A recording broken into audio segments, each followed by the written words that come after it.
Musim panas di Amerika Serikat akhir Mei hingga Agustus biasanya menjadi puncak pemasukan box office, memanfaatkan libur sekolah dan keinginan mencari hiburan di luar rumah.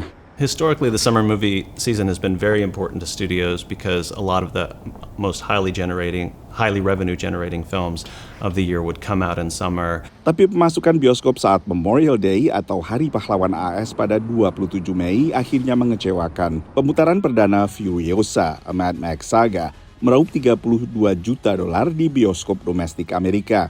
Say when. Never, John. Dan film Garfield sekitar 31 juta. Ini adalah angka terendah untuk long weekend Hari Pahlawan dalam beberapa dekade. Box office returns for the film industry are down this year, even before the summer started. They're down even more in the early summer season.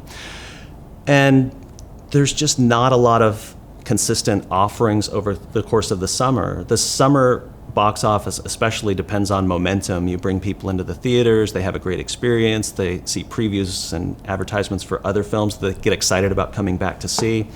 And we don't have that same sort of rhythm this summer. Bagi sebagian pelaku industri film, relatif lesunya industri saat ini tak lepas dari terhentinya produksi selama mogok massal berbulan-bulan pada 2023. Some days it's hard to not feel bleak. You're absolutely right. There are a lot of people who are still unemployed in this town. We have not completely recovered.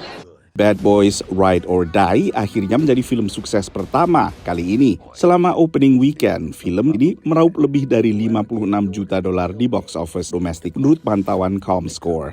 Sejak berakhirnya darurat pandemi, banyak produsen film ingin agar pemasukan box office secara domestik bisa kembali ke angka seperti sebelum pandemi yang beberapa kali sempat menembus $11 miliar.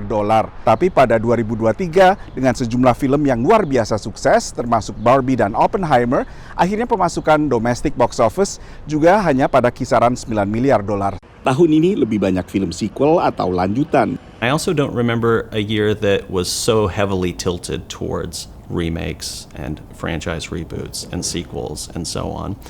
Not only that, but the sequels this year seem to really be digging deep into the catalog. I don't know that there was a lot of enthusiasm for a Twister remake. You also have Beverly Hills Cop, the first installment of that in 30 years. The third installment of Beverly Hills Cop was not critically or commercially successful. So these are sort of unusual offerings. Musim panas kali ini tak seperti tahun-tahun sebelumnya juga minim film superhero yang biasanya diandalkan studio film. Dari Washington DC, Nova Purwadi dan tim VOA.